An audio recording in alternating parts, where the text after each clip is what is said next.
Bismillahirrahmanirrahim. Assalamualaikum warahmatullahi wabarakatuh. Allahumma rabbana lakal hamd anta qayyimus samawati wal ard wa man fihin. Allahumma shalli ala Muhammad ala ali Muhammad. Alhamdulillah, hari ini kita kembali di kajian Al-Quran secara lafaziyah dan juga tafsiriyah. Kali ini kita mengkaji surah Al-Hujurat. Seperti kita ketahui bahwa di surah ini banyak sekali petunjuk-petunjuk dari Allah Subhanahu wa taala berkaitan dengan hubungan sesama manusia.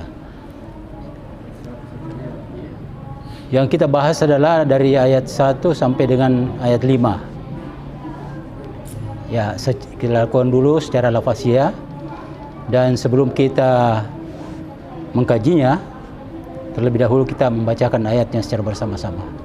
Tafadhal. Assalamualaikum warahmatullahi wabarakatuh. A'udzu billahi minasy syaithanir rajim. A'udzu billahi minasy syaithanir rajim. Bismillahirrahmanirrahim.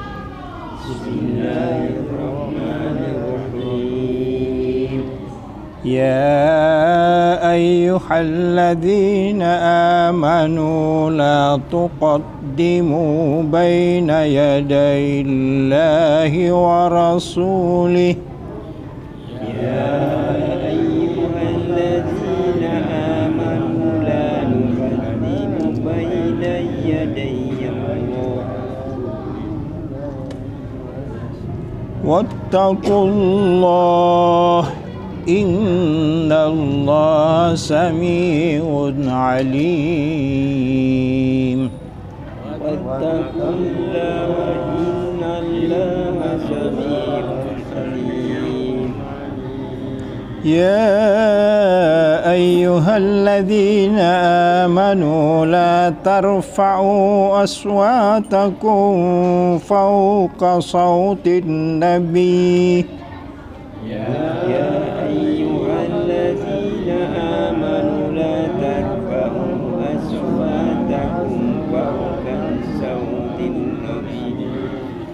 ولا تجهروا له بالقول كجهر بعضكم لبعض أن تحبط أعمالكم ولا تجهروا له بالقول كجهر بعضكم لبعض أن تحبط أعمالكم وأنتم لا تشعرون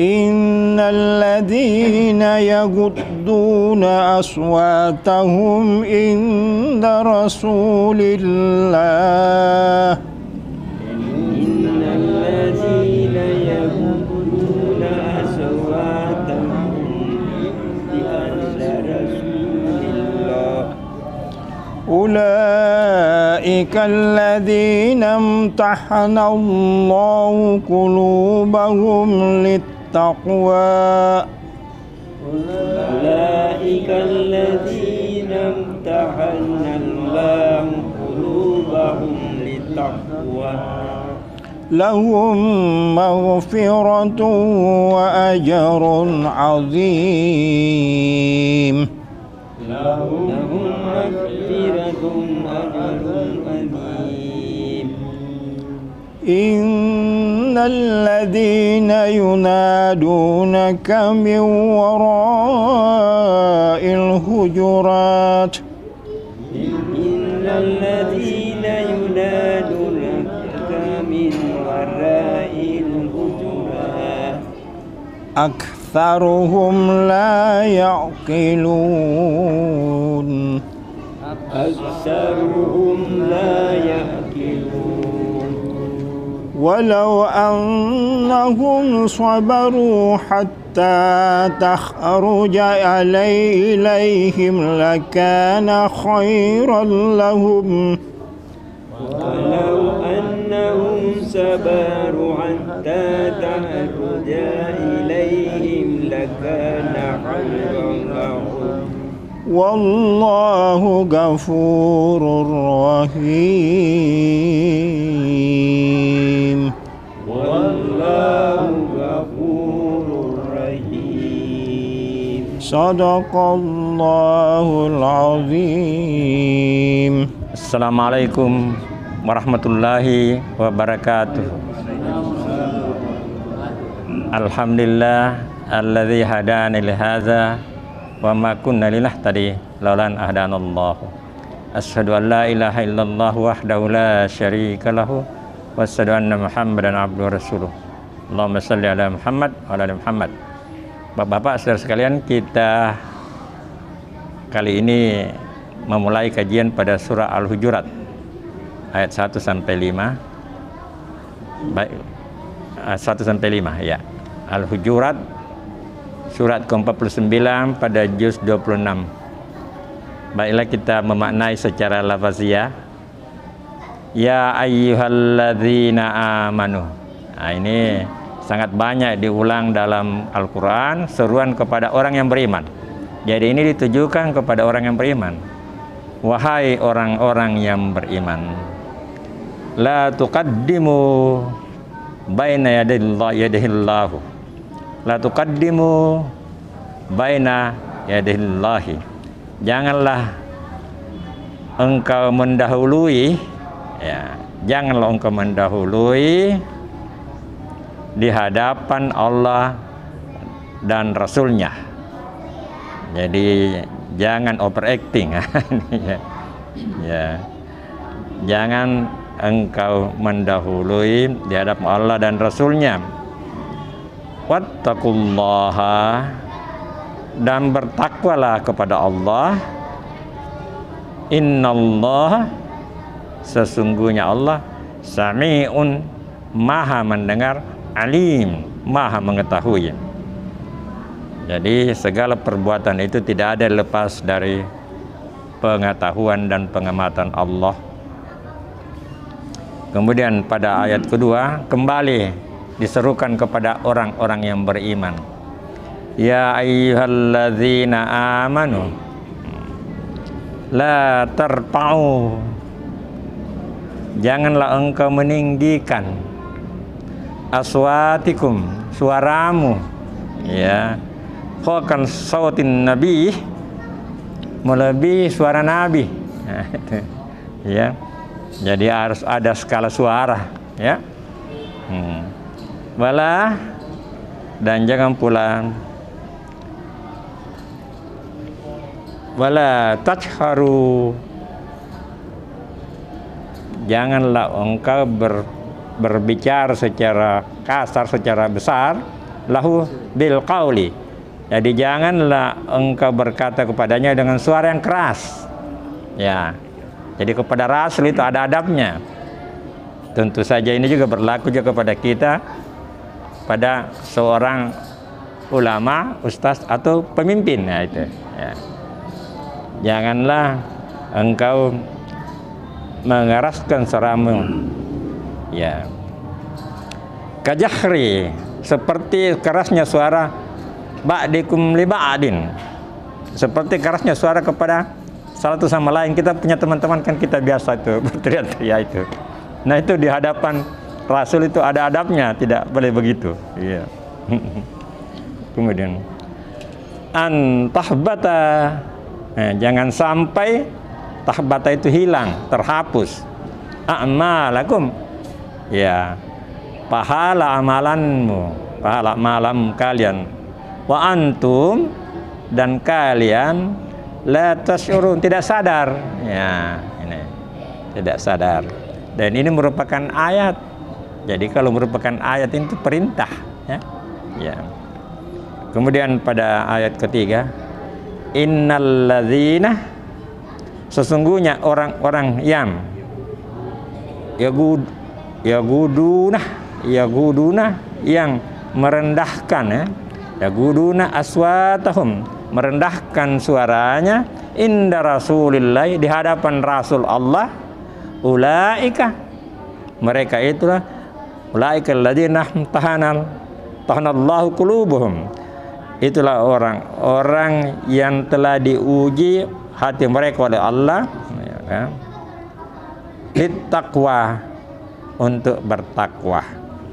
Jadi belajar untuk merendahkan suara di hadapan Rasul.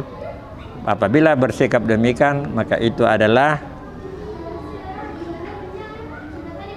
ujian untuk menjadi orang yang takwa.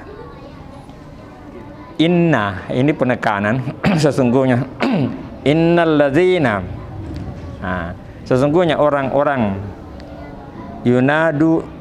yunadunaka, yang memanggilmu, ya, memanggilmu, ya, min wara'i hujurati, min wara'i hujurati, orang-orang yang memanggilmu di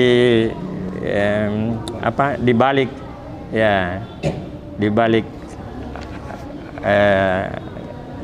tirai, ya, di balik tirai, orang-orang yang mengambil, atau dari luar kamar, umpamanya berseru kepada Rasul. Nah, itu sangat tidak dianjurkan itu, untuk berseru kepada Rasul, ya. Ya, aksarum la yaqilun, ya, kebanyakan di antara kalian itu tidak menggunakan akalnya, tidak berpikir, tidak mengerti. Jadi ada dua di sini, yaqilun dan yas'urun, dua-duanya dipakai di sini. Kalau yang pertama tidak sadar, ini tidak berpikir, artinya sangat tidak tepat itu memanggil Rasul di balik tirai atau di dinding, ya, sangat tidak. Kemudian pada ayat terakhir, walau annahum sabaru, seandainya sabar saja mereka, ya, sabar saja menunggu. Nah, itu maksudnya hatta, hingga takhruju ilaihim, sehingga Nabi keluar kepada mereka, lakana khairun, maka sungguh itu lebih baik, ya. Wallahu, dan Allah Ghafurur Rahim, Allah Maha Pengampun, Maha Penyayang. Ditutup dengan ini. Jadi ada pun kesalahan-kesalahan yang mungkin dilakukan oleh sahabat, Allah mengampuninya. Jadi ada perbuatan-perbuatan di mana kita tidak sadar atau memang karena tidak tahu, ditutup dengan wallahu ghafurur rahim, dia Maha Pengampun, Maha Penyayang. Jadi Allah sifatnya memang Maha Pengampun, Maha Penyayang. Jadi yang penting kita sadar dan bertobat, ya. Yang masalah itu kalau kita tidak menyadarinya dan tidak mau belajar. Nah, kita ini orang-orang belajar sehingga kita sudah terhadap adabnya. Ya, nanti kita akan kaji lebih dalam dengan pemaknaan secara tafsiriyah dan kita sharing. Kita bukan ahli tafsir, tapi tentu kita pernah membaca buku-buku tafsir dan itu kita sharing di sini, kita berbagi di sini. Dan mungkin juga ada pengalaman-pengalaman. Karena Allah itu bisa saja memberikan sesuatu yang tidak disampaikan oleh orang lain. Itu yang disebut ilmu ladunna atau ladunni. Karena dalam surah Al-Alaq disampaikan Allamal insana ma lam ya'lam. Allama bil kalam, mengajarkan dengan pena. Allamal insana ma lam ya'lam. Tidak ada kalam di situ. Nah, jadi bisa saja itulah namanya inspirasi atau ilham. Ya, kalau Nabi itu wahyu, kalau kita ini inspirasi atau ilham. Mudah-mudahan ada manfaatnya. Akhirul kalam. Assalamualaikum warahmatullahi wabarakatuh.